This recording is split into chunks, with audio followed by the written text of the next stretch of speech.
I'm Jennifer Wallace. I'm part of the Junior League of Gwinnett North Fulton. I've been a member for 4 years, and currently I'm the Vice President of Community Projects. Professionally, I am a speech-language pathologist. I work in an outpatient hospital rehab setting with young children, mostly infants, preschoolers, toddlers, up through early elementary age.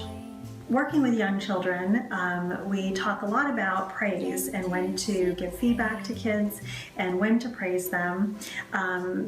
Giving positive feedback is something that's pretty well accepted in early childhood and school settings now. It really became popular in the 60s, 70s, 80s as a way to build motivation and self-esteem.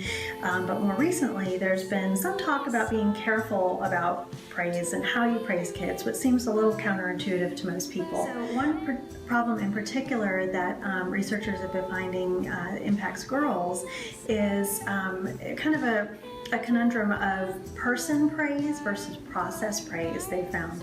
And in those terms, when you talk about person praise, it's things that relate to an attribute or a quality of the person, saying things like, you're really smart, you're really good at this, you have a lot of talent in this area, which it would seem that would be a good thing. It sounds like that would be a good thing, really complimentary. But what they're finding is that especially girls, kids in general, but especially girls in those preteen years are thinking of that as a fixed quality, either something you have or you don't have. So when they think I'm really good at math, it's because someone's told them that they're good at math, and then they stumble or they have a problem the next time, they think, oh, well, I'm just not good at this anymore, I'm just not going to try anymore.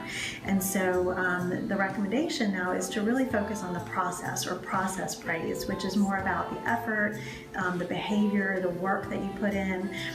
Maybe things like, you really tried hard on that one, or you studied really hard, you listened really well, I really like the color used in that artwork, I really like the way you made that speech.